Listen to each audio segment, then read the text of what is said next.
Few murders throughout history have puzzled authorities and gained so much notoriety as the Hinterkaifeck murders in Germany. In this Halloween special, we'll be discussing the suspects, investigation, and the general details of the following events.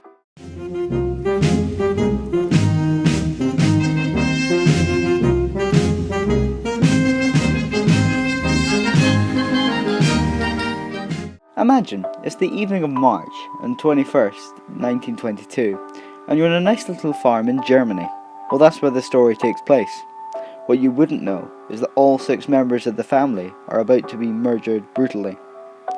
Now let's go from where this started. A few months before the murders, the family may quit her job.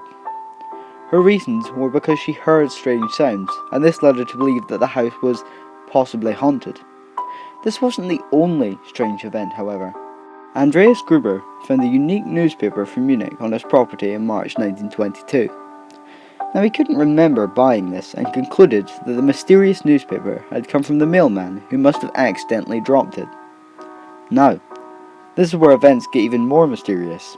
In the day before the murders themselves, Gruber had found tracks leading from the snowy woods to a broken door lock in the farmer's machine room. Later that night, footsteps were heard in the attic. When Andreas went to see what it was, he found nobody.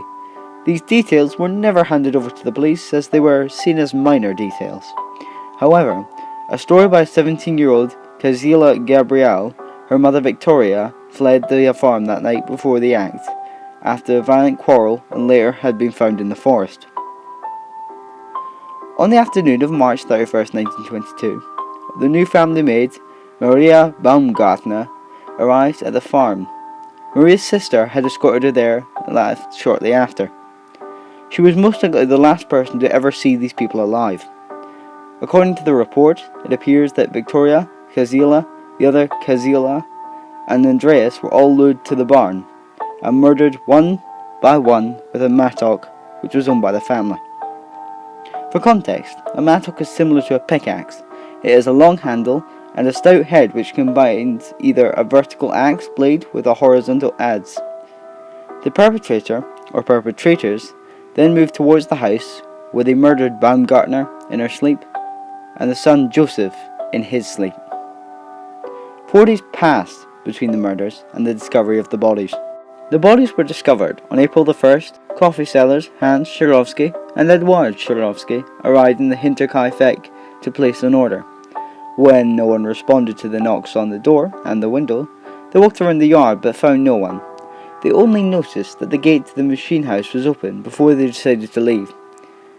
Kazila Gabriel was absent without excuse for the next few days of school, and the family failed to show up to Sunday worship.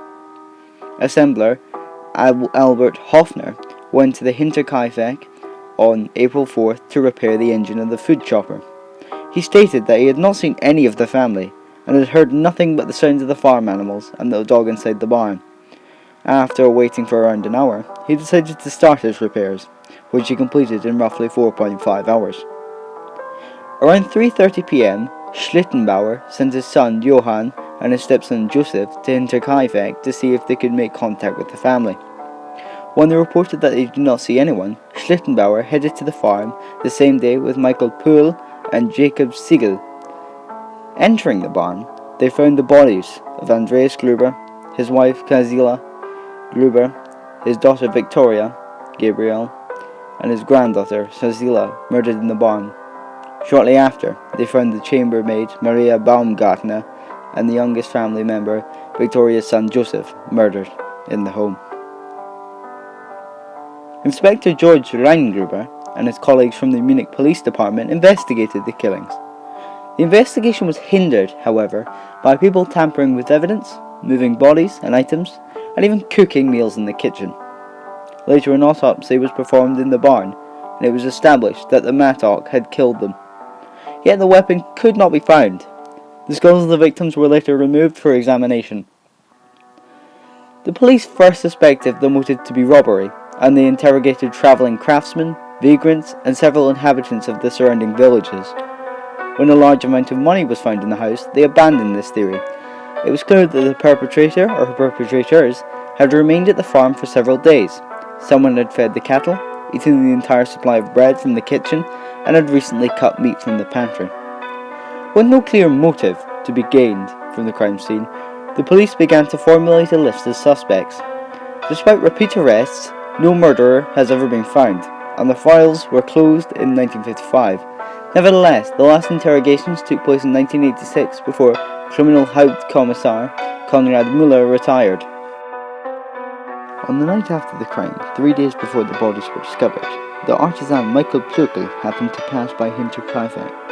Plöckel observed that the oven had been heated by someone. That person had approached him with a lantern and blinded him.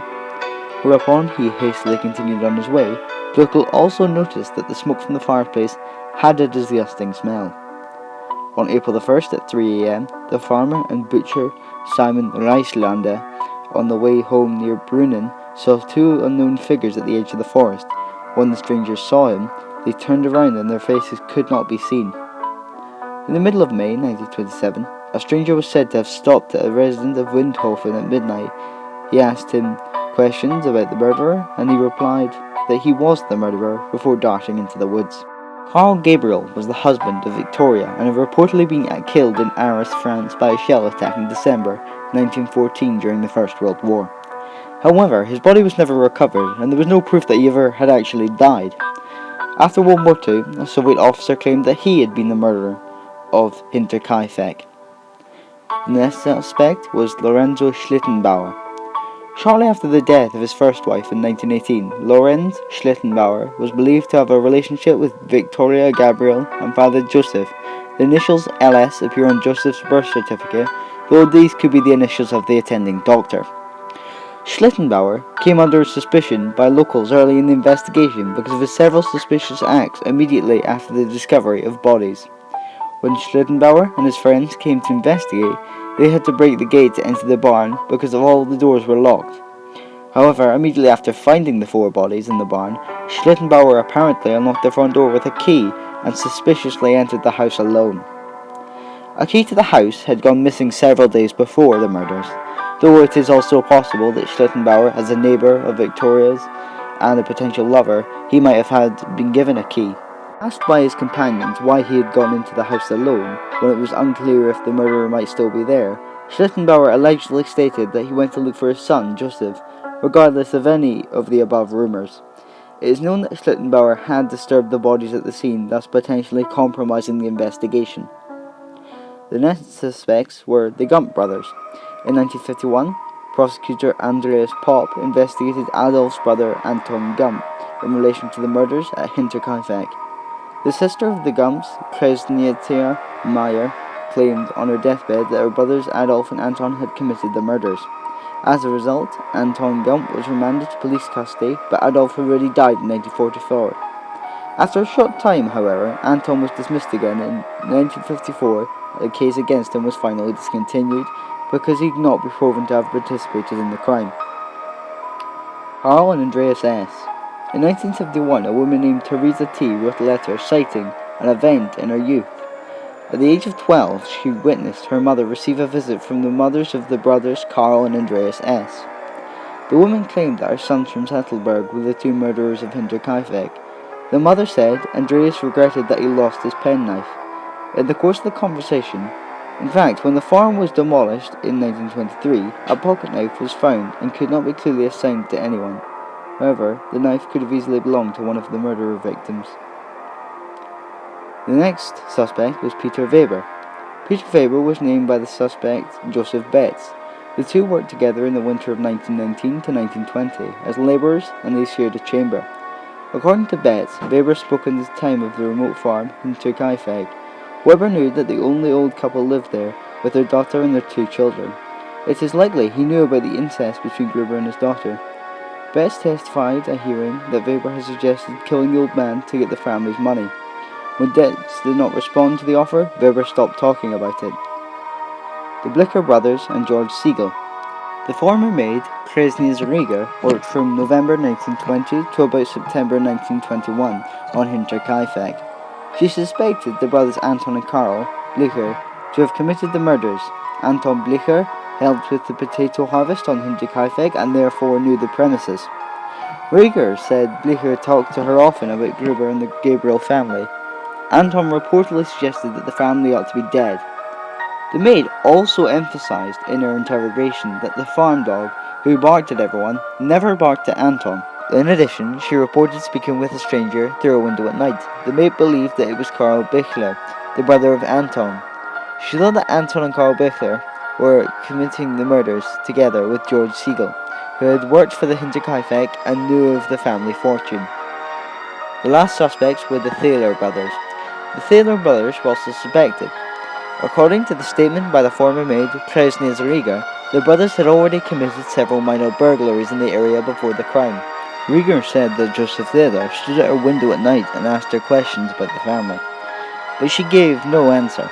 In conversation, Joseph Thaler claimed to know which family member was sleeping in which room, and he stated that they had quite a lot of money. He also stated that the Quayside had a lot of money. During their conversation, Rieger noted that there was another person nearby. According to her statement, Joseph Thaler and the stranger looked at the machine house and their eyes turned upwards. These murders were never solved, and they most likely never will be. So comment down below who you think the murderer was.